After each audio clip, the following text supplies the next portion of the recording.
What's up guys? It's your boy, One Mouse. Welcome sa Kuisi Vlog, no? Actually, ito ang first upload namin together with my Maui, no? So yun guys, I just want to start things off. A few months ago, bumili kami ng Civic for like project car and stuff like that, no? Parang gusto namin siyang i-start off as a journey. The thing is, nung unang times na binili namin siya, habang binubuo namin siya, hindi pumasok sa isip namin na i-vlog agad siya. Siguro dito na kami siguro mga 1/8 of the story. Ito yung magiging first vlog natin, guys. Actually, nire-ready up namin yung mga Honda. Magkakaroon kami ng night run. So, if there will be anything na masasabi namin during the series of these vlogs is kung hindi tama yung information na sabi, correct us guys, no? Willing kami na matuto para ng new information regarding sa Civics. Keep the vlog very healthy. So ito pa yung isa nating tropa. So ayun guys, pinapa-warm up na ni Maui tong puti. Sa mga series of vlogs natin, we'll focus more on this particular car, yun sa puti. May isa-isa natin yung mga topics natin doon, no? Sabi ko nga guys, there will be anything na maituturo nyo sa akin na hopefully marami kami matutunan dito, no? Samahan nyo kami sa series of vlogs na to. Hopefully, we want a very healthy community sa mga vlogs na mangyayari, no? Para lahat tayo matututo. As a Fortuner, pre. So, night run kami, guys. Actually, it's already 11:20. No, magra-run kami from here. Mag-ikot na kami ng BGC siguro, kape, ganyan. So, bago kami mag-night run, ikakabit muna natin itong P2T. Nakakakabit sa atin ngayon kasi is P7, no? P27, we're gonna try ito. Ito, P2T. Kasi tuned na daw to. Tuned na daw to. Sabi nila. Problema namin sa P27 is, oh, shit, boy! Onyok talaga. Onyok, dandan na kasi. Oh, pre, sira yan.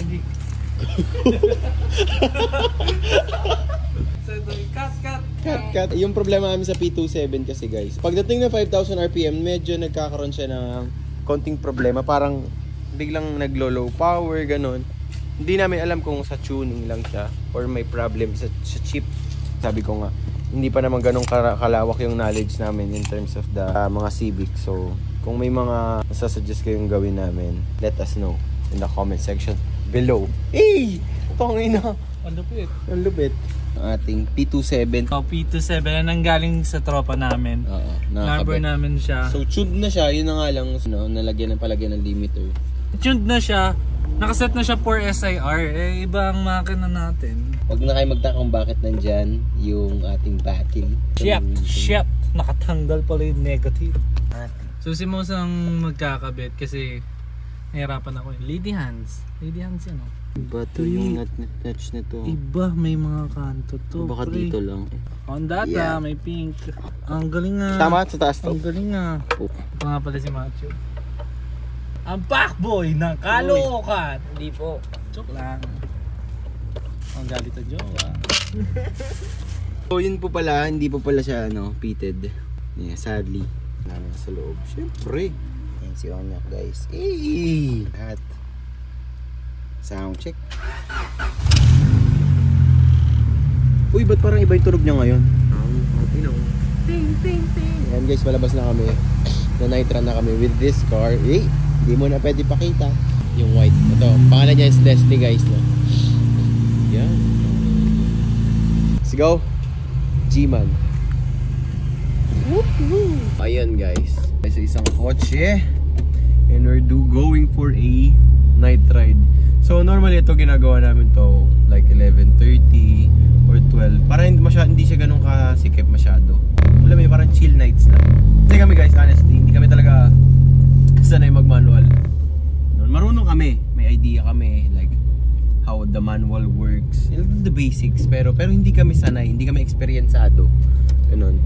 So kami parang naisip namin na night ride tayo minsan para masanay tayo mag-manual, ganyan. Practice na din at the same time. Chill, makapag-relax kahit pa paano.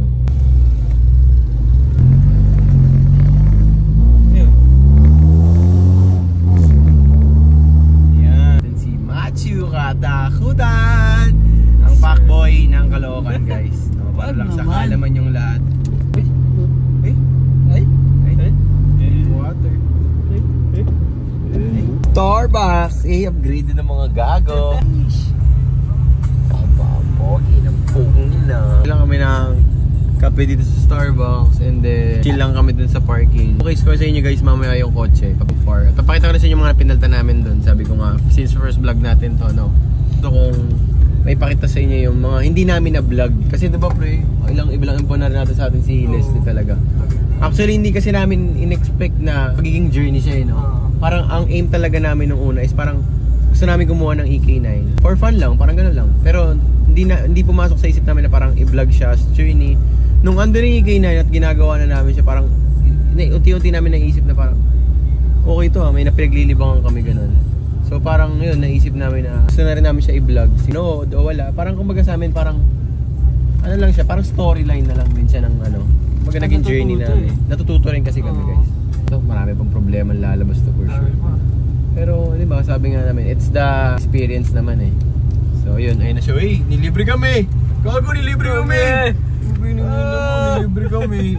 Guys, BGC man. BGC people. Actually, nung nakuha namin to, tangina, sakit sa ulo to. Ang unang journey namin dito guys, wala siyang ganyan. Kabilaan, no? So, naging problema nung time namin. Tumigil kami nun sa drive and dine sa may NLEX. Naging problema namin nung time na yun is yun nga, nailak namin yung kotse. Ay na, nagtitinginan kami ng tao na parang sabi sa amin, tayo na siguro itong mga doon, kinakaranap yung kotse or what not. Pero sobrang dami na namin napaayos dito. So yan, kaya nandyan yan guys, kasi naka wiretack na kami. So sobrang linis na ng engine bay. Lahat ng wires nakadaan na dito sa may firewall, no? Tapos ito yung mga sidings. Actually sa mga magsabi dyan, hindi naman ganyan yung EK9 build or what not, wala naman problema doon guys, okay lang kami doon sa ganyan. Sabi ko nga, ang aim namin dito is EK9 build as much as possible. Pero, kumbaga, susundin pa rin namin yung build na parang, kung sa amin masaya, di ba? Parang gano'n naman yung pinaka the best way to describe it, no? Na tayo, pag nagkaroon tayo sa sakyan, syempre i-build natin in a way na gusto natin. Pero at the same time, may hinahabol pa rin tayong certain na parang theme, gano'n, theme. Ito yung pinablock namin to, pinablock namin to, tapos ito, buong top black din to guys. Ayan, kung makikita nyo. Itong seats natin, black yan, tapos leather na to. Nung time na nakuha namin, the next day, the next 2 days na inaayos namin siya, dinala namin ng Pangasinan and nabangga kami sa likuran. So papap ko na lang dyan yung picture nung nabangga kami. Which is okay namin na naging kaso nung nabayaran na rin nung kami, napaayos na rin namin. Ang kulay na to before is, tama Feta white. Hindi ko alam kung tama nyo na. Ayan, ginawa na namin siyang championship white. Kasi championship white yung stock color ng Type R na EK9, no? Uy, ng putong. Anyok. Guys, sobrang dami naging storyline talaga nito. Bago namin siya naisipang i-vlog. Mula sa pang-ilalim, yung hindi pantay na shocks, mga ganon. Pero full detail ko na yung kwento na yung ganyan. Lang siya, parang nabinili namin siya parang siyang Civic siya na may makinang okay, tapos wala na lahat. Oo, ganon siya. Ganon talaga. Problema pa kami kasi, di ba? Kita nyo naman. Kala mo, all set na? Di pa. Up the hood natin guys. Papakita ko sa inyo ito yung image niya before nung engine bay niya before. Tapos ngayon, ito na yung engine bay. Itsura ng engine bay niya ngayon. Boss, stock lang ba? Stock lang yan. So, ito na yung engine bay niya ngayon guys. Papakita ko sa inyo dyan yung lumang itsura ng engine bay. Nung nakuha namin siya. Tapos, ito na siya ngayon. Ayan. Kung mapapansin nyo, parang sobrang linis ng wiring niya. Sabi ko nga kanina. Naka-wire tack na tayo. So, yung battery nasa loob na siya. Mas cleaner look. The next project namin is brake tack, tapos air contact. No, so actually bagong repaint lang namin to like 2 days ago.